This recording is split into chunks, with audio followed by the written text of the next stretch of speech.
আজকে চলে আসলাম ফুটবল খেলতে। কারণ হচ্ছে আজকে বসেছিলাম, কালকে আসছি চট্টগ্রাম, বাড়ি থেকে আসছিলাম। তো এসে বসে থেকে কি আর করব, তো সব বলছে যে চলো ফুটবল খেলবো, তো সে কারণে চলে এসেছি ফুটবল খেলতে। আরে ফুটবল খেলার জন্য এই মাঠের ভাড়া হলো 300 টাকা। 1.5 ঘন্টা খেলবো, 300 টাকা লাগবে আজকে আমাদের। আমরা এই মানে এই মাঠটা যা তারই কাজ করি, তো এই জন্য আমাদের জন্য ছাড় দিয়েছে আর কি, নাহলে আরো বেশি লাগে। তো গোল হচ্ছে একটা বড় একটা ছোট, মানে দুই সাইডেই আছে। চেংড়া পিলা সব খুশি হয়ে গেছে খেলতে পাবে দেখে। তো ওই সাইডে ওরা আগে প্র্যাকটিস শুরু করে দিয়েছে। এখানে ফোরম্যান, হেল্পার, মিস্ত্রি সবাই মিলে খেলতে আসছি।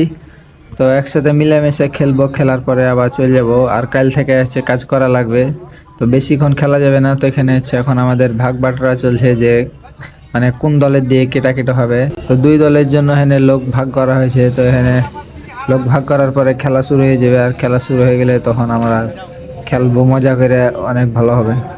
তো আমাদের এখানে কথা বলতে বলতে আমাদের লোক ভাগ ভাগ করা অলরেডি শেষের পথে। তো আমাদের ফোনম্যান সাহেব ভিডিও করছে আর সবাইকে দেখাবে পরবর্তীতে। আর আরেকজন হচ্ছে মিস্ত্রি আসেনি, ওকে দেখাইছে ভিডিও কলে, আর ভিডিও করে রাখছে যে পরে হয়তো খেলাটা দেখবে। সেই জন্য তো আমাদের ভাগ করা শেষ, এখন খেলা শুরু হয়ে যাবে। তো দেখতে পাচ্ছ দুপাশের লোক দুই সাইডে। আর আমাদের এখন খেলা শুরু করব, সেই জন্য আর ভিডিও করতে পারবো না। তো সবাই ভালো থাকবেন, আল্লাহ হাফেজ।